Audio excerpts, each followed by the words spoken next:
Peace, peace, peace. I wanted to talk to you about something real quick, right? Because I've been pondering and I've been reflecting and I've been thinking about things. And I realize how people don't really care about your friendship or your relationship to them. What they really care about is not being abandoned. So, and I want y'all to listen to me carefully, right? Because sometimes we got people in our lives, and I want you to think about your own lives and your friendships and your relationships, right? And think about them and ponder, right? Because there's a lot of people who will act as though they don't want to lose your friendship or the relationship with you. But they don't do things. When y'all was in a friendship with them, they wasn't the best of friends, right? When you are in a relationship with them, they don't even check up on you. You can't even count on them like they could count on you. You can't even rely on these people like they rely on you. And same thing with a relationship, right? You got people who are in a relationship with you and they don't put no effort into doing the things that will make the relationship a better relationship, and cohesion and communication and commitment and all of those things. They won't do the work that is needed for things to be a beautiful friendship and a beautiful relationship. But the moment you try to step away, they try to hold you there. They try to keep you there. They try to say, no, we're going to work on it. They try to keep you in limbo. It's almost like keeping you in a place in between where you're not really in a friendship and you're not really in a relationship, but you're not fully out either, right? It's like almost in a limbo in between space, right? And people do that because they really fear the abandonment. They fear not having access to you anymore. You get what I'm saying? That's really what it is. It's the access that they fear, because a lot of people have abandonment issues. Even working with the juveniles, I recognize this, right? A lot of these youth have abandonment issues. They come from broken homes and they have situations where they can't even rely on anybody. They can't trust nobody. They don't have nobody. And you know, as creatures that we are social creatures that we like to feel loved. We like to feel appreciated. We like to feel like we can rely on somebody outside of our parents. But imagine when you can't even rely on your parents, right? That's a whole nother ball game. So I recognize this in a lot of situations, and I'm gonna give you some examples, right? But the point, before I go into my examples, is everything is about humans are about self-preservation, self-centered. It's always about what I can get, right? And what you gonna do for me?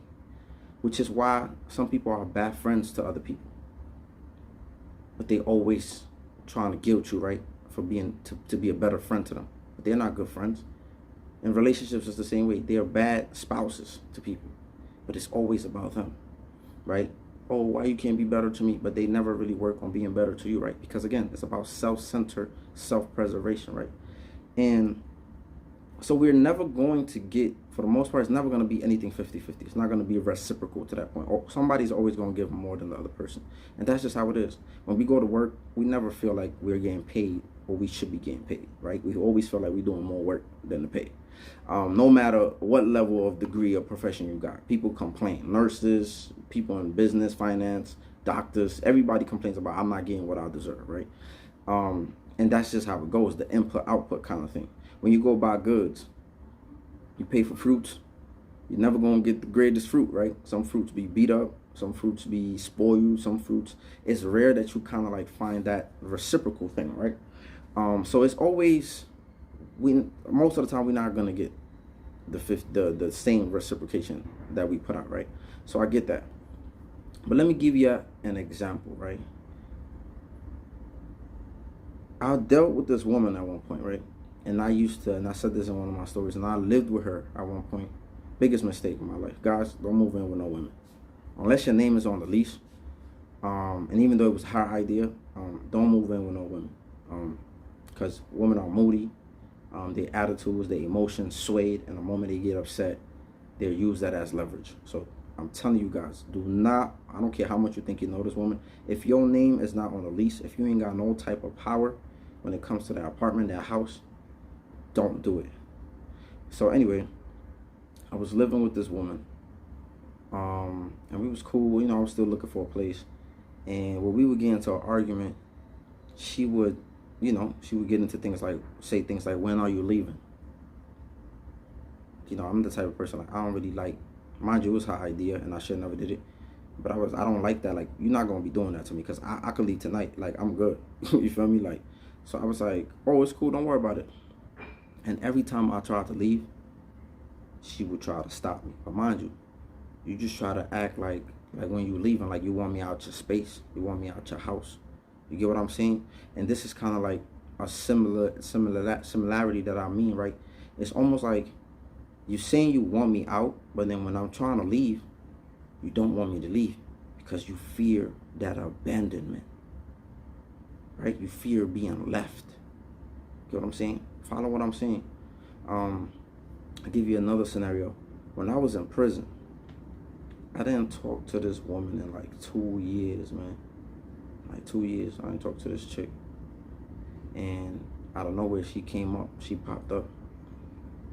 And she was, trying to rekindle stuff. Not rekindle, but she wanted to fake be there now, put money on my books, visit, and like, I don't know, some kind of weird stuff, right? But I realized what it was, right? And what it was that she had gotten into a bad situation. And sometimes when you tend to be in the worst situations, you tend to remember the people who were good to you, the people who were nice to you, the people who were kind, the people who you shared laughs with. It's almost like when something is out of touch, right? You start to reminisce. You be like, damn, that was a good person, or that was a person that really cared for me, or cherished me and appreciated me.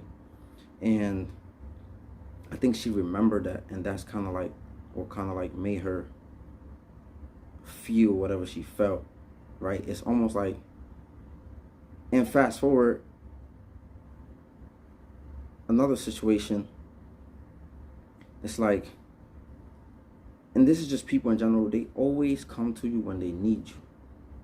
They always, it's almost like sometimes there's people that you will never hear from. Mind you, when I was reaching out to this girl, because I felt like, I got locked up, it's a real serious thing. I felt like I was in need at one point when I first got into prison. And then I started to realize, like, yo, people ain't shit, homie. This was like my realization, my first realization of people are self-motivated. Even when you go into business adventures with people, people are gonna, most of the time, people do not do shit off the strength. Most of the time. It's always, what you gonna do for me, right? And this is the power dynamics that kind of like happen oftentimes, even in our relationships and friendships. What are you gonna do for me? And in some cases, some of these people are only taken from you, and they're not even really giving or returning. But then when you try to go outside of the business or leave them in the business transaction, right? When you no longer want to do business with them, it's like they always want to keep you and hold you as a business partner. So I say that to say that, like, this woman, when she needed me, and other people, right, when they need you, they know where to find you. They reach out to you. They confide in you, right? And for the most part, if you're a good person, for the most part, they know you're a good person. They're gonna be there. They know you're gonna be there, right? But when it's time for you to count on them, they're never there. It's non-existent, right? So I want you to pay attention, because you know what? You have a decision to make, to either continue in that type of engagement with these people, where you get the short end of the stick, or fully cut their water off, their source of life. Let them go get that shit somewhere else. And you know what I realized too? Is that, God sends you as a vessel sometimes, right? Sometimes God sends you as a vessel for some people. You don't know what role you playing in alleviating a person's lot, you know? Like, for example, a lot of times people get into the whole habit of, I'm not gonna give a homeless person money because they might go buy drugs with it. My whole thing is, if your heart is pure and you giving them something, you shouldn't even be thinking what they're going to do. Like, I used to think like that too, and sometimes I'll buy them food, and I'm not telling nobody not to do that, but I'm saying, like, a lot of times, sometimes I give, and I'm like, it is what it is, right? I gave it with a pure heart. What they do with it is what they do with it. I'm not thinking too much into it, you know? So I say that with the same thing, that sometimes people are hurting, man, and you might be the only person that they have that they can count on. And although you can rely on them and you can count on them, you got to look at it like you doing a good deed.